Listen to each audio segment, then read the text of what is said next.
में सिस्टम से टकराने की हिम्मत किसी किसी में होती है। फिल्मों में उन्हें हीरो कहते हैं और रियल लाइफ में मिरेकल मैन। मिरेकल मैन यानी कि आईएएस आर्मस्ट्रांग पैम। जी हाँ, आज हम आपको एक ऐसे ऑफिसर की कहानी से रूबरू करवाने जा रहे हैं जिनके ऑफिस में हर शुक्रवार स्कूल के बच्चे खाने पर आते हैं। एक ऐसे ऑफिसर जिन्हें सरकार का सपोर्ट मिले ना मिले, वो जनता की मदद करते ही हैं, जो पूरे सिस्टम को अपने दम पर सुधारने और अन्याय के खिलाफ सच की आवाज को बुलंद करने की ताकत रखते हैं। Miracle man. आप सोचेंगे कि भला ये कैसा नाम है, तो आइए आज जानते हैं इस नाम के पीछे छुपी कहानी को। ये नाम इनका खुद का नहीं, बल्कि मणिपुर की मीडिया और जनता का दिया हुआ है। दरअसल आर्मस्ट्रांग जनता की मदद के लिए सरकार द्वारा मदद मिलने का इंतजार नहीं करते, बल्कि खुद के प्रयासों से ही बड़े से बड़े काम को अंजाम दे देते हैं। जनसेवा जैसी बड़ी सोच रखने वाले आर्मस्ट्रांग पैम का जन्म मणिपुर के एक छोटे से गांव इम्पा में हुआ था। पैम के जीवन के दो सपने थे। पहला दिल्ली के सेंट स्टीफन कॉलेज में पढ़ाई करना, और दूसरा और सबसे ज्यादा जरूरी सपना वो था एक आईएएस ऑफिसर बनने का। और उन्होंने अपने दोनों सपनों को पूरा किया। पैम ने 2007 में सिविल सर्विसेज की परीक्षा पास की। इसी के साथ ही उन्हें कस्टम सेंट्रल एक्साइज डिपार्टमेंट में इंडियन रेवेन्यू सर्विस में जगह मिल गई। लेकिन समस्या ये थी कि पैम का सपना महज अधिकारी बनकर कुर्सी पर बैठना नहीं था, बल्कि उन्हें तो आईएएस बनकर लोगों के लिए कुछ करना था। इसी वजह से पैम ने 2009 में दूसरी बार प्रयास किया और इस बार उनके बचपन का सपना पूरा हुआ। वो आईएएस बनने में सफल रहे। आईएएस बनने से पहले 2007 में पैम तमेंगलोंग आए थे। उस समय यहाँ के गांव के लोगों की तकलीफ देखकर पैम ने संकल्प लिया कि वो आईएएस बनने के बाद यहाँ के 31 गांवों का दौरा करेंगे, साथ ही लोगों की समस्या जानकर उनका समाधान भी करेंगे। आईएएस पैम को सबसे पहले टुसेम सब डिवीजन में एसडीएम का पद मिला। इसके बाद पैम ने यहाँ के गाँव का दौरा किया। यहाँ के 2 गांव पूरी तरह से दुनिया से कटे हुए थे। वहां से शहर तक आने के लिए लोगों को या तो घंटों पैदल चलना पड़ता था या फिर जान जोखिम में डालकर नदी पार करके आना पड़ता था।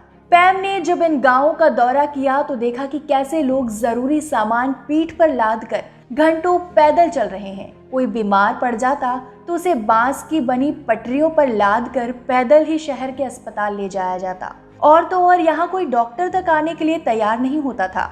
ऐसा नहीं, यहाँ सड़क बनाने का प्रस्ताव नहीं दिया गया। 1982 में ये पहल की गई थी और सरकार की तरफ से 101 करोड़ रुपए की स्वीकृति भी मिली थी, लेकिन हाथ में कुछ नहीं आया। पैम ने गांव वालों से पूछा कि वो उनकी किस प्रकार सहायता कर सकते हैं, तो हर किसी की केवल एक ही इच्छा थी और वो थी सड़क का निर्माण। पैम ने मन में ठान लिया था कि वो इस सड़क को बनाकर ही दम लेंगे। इसके लिए उन्होंने सरकार को कई पत्र लिखे, लेकिन कभी भी संतोषजनक जवाब नहीं मिला।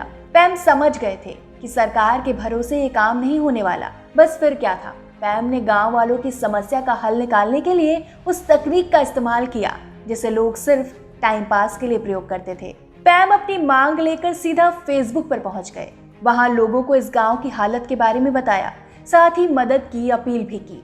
पैम ने खुद इसके लिए 5 लाख रुपए दिए। अब अगर बच्चा इतना साहस दिखा रहा हो तो भला माँ बाप कैसे पीछे हट सकते थे। सो पैम के माता पिता ने भी अपनी पेंशन से कुछ पैसों की मदद कर दी। बड़े भाई ने 1 लाख रुपए दे दिए। उधर सोशल मीडिया पर की गई अपील भी कामयाब रही। फेसबुक के माध्यम से ही एक दिन यूएस से एक व्यक्ति का कॉल आया जिसने सड़क के निर्माण में $2,500 की मदद की। वहीं न्यूयॉर्क में रह रहे एक सिख महोदय ने $3,000 की मदद की। देखते ही देखते सड़क के लिए 40 लाख रुपए इकट्ठा हो गए, लेकिन ये रकम काफी नहीं थी। पैम ने यहाँ के लोकल ठेकेदारों से मदद की अपील की और सबने इसे मान भी लिया। गांव के लोगों ने भी सड़क बनाने के काम में बिना मेहनताना लिए मजदूरी की। इस तरह पैम ने 100 किलोमीटर लंबी सड़क बनवाकर वो काम कर दिखाया जो किसी जादू से कम नहीं था। लोगों की मदद से बनी सड़क को आज सब पीपुल्स रोड के नाम से जानते हैं।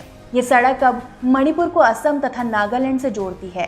पैम ने एक बार अपने फेसबुक पर लिखा था कि जब वो बच्चे थे तो हमेशा सोचा करते थे कि एक सरकारी कार्यालय में क्या होता होगा, लोग कैसे काम करते होंगे। बचपन में वो हर रोज डिप्टी कमिश्नर के ऑफिस के पास से गुजरते और सोचते थे कि आखिर अंदर क्या चल रहा होगा। वो अंदर जाना चाहते थे मगर कभी जा नहीं पाए। मगर वो नहीं चाहते थे कि दूसरे बच्चों की भी ऐसी इच्छा दिल में दबी रह जाए। असल में बच्चे देश का भविष्य होते हैं, इसलिए उन्हें पहले से पता होना चाहिए कि आखिर ये देश चलता कैसे है। शायद यही सोचकर पैम ने एक मुहिम चलाई, जिसके अंतर्गत वो 5वीं से 10वीं तक के छात्रों को हर शुक्रवार खाने पर बुलाते हैं, उन्हें समझाते हैं कि आखिर उनका काम क्या है। इसके साथ ही वो उन्हें ये भी बताते हैं कि यहाँ तक पहुँचने के लिए उन्होंने कितनी मेहनत की।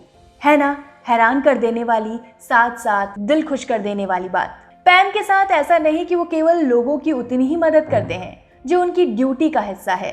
पैम अपना कर्तव्य निभाने के साथ साथ एक साफ मन के इंसान भी हैं, जो किसी जरूरतमंद की मदद करने में पीछे नहीं हटते। एक बार पैम ने 11 साल की बच्ची, जिसे तालू में बचपन से ही छेद था, आपको बता दें इस दोष के साथ पैदा होने वाले बच्चे न बोल सकते हैं, ना माँ का दूध पी सकते हैं। इसके साथ ही इन्हें खाने में भी दिक्कत होती है। पैम ने उस बच्चे की मदद की जिसका उसके परिवार की गरीबी के कारण इलाज नहीं हो पा रहा था। पैम उस बच्चे की तकलीफ को सह नहीं पाए और इलाज के लिए इम्फाल के सहिजा हॉस्पिटल में सारी व्यवस्था करवाई। इतना ही नहीं, पैम ने बच्चे और उसके पिता का इम्फाल आने जाने और रहने तक का पूरा खर्चा उठाया। इसके साथ ही बच्ची के मेडिकल बिल का भुगतान भी पैम ने खुद किया। पैम के काम को केवल उनके इलाके या फिर उनके राज्य में ही नहीं सराहा गया, बल्कि पूरी दुनिया में उनके काम के, उनके अंदाज के चर्चे हैं। पीपल्स रोड के लिए फेसबुक पर चलाई गई मुहिम के कारण उन्हें फेसबुक के कैलिफोर्निया ऑफिस में सम्मानित करने के लिए बुलाया गया। पैम को all India council of human rights, liberties तथा सोशल जस्टिस की तरफ से India's most eminent IAS officer के पुरस्कार से सम्मानित किया जा चुका है। लेकिन पैम के लिए इन सभी पुरस्कारों से भी ज्यादा बड़ा सम्मान है जनता की तरफ से उन्हें लगातार मिल रहा प्रेम। लोग पैम को इस कदर मानते हैं कि उन्हें मिरेकल मैन ऑफ मणिपुर कहकर बुलाते हैं। ये हर रोज चैन से इसलिए सो पाते होंगे क्योंकि इन्होंने जिस उद्देश्य से IAS बनने का फैसला किया, ये उसे पूरा करने की हर संभव कोशिश करते हैं। पैम जैसे ऑफिसर युवाओं के लिए प्रेरणा है। परीक्षा के लिए मेहनत करना और फिर उसे पास करके एक ऑफिसर बन जाने से ही आप महान नहीं बन जाते। असल में आपकी परीक्षा तो ऑफिसर बनने के बाद शुरू होती है और तब पता चलता है आपने अपने संघर्ष से, अपने जीवन से कितना सीखा।